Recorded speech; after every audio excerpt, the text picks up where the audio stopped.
When welding stainless steel, you must use a 60% alcohol mixture without flux in mode 2.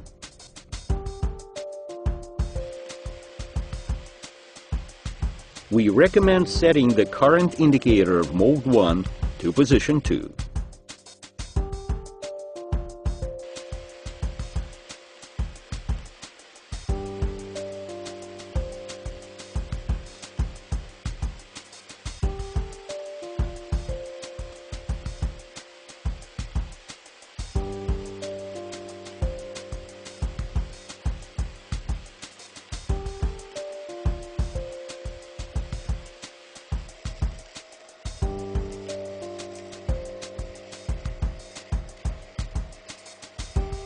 Try not to interrupt the welding process when working with stainless steel.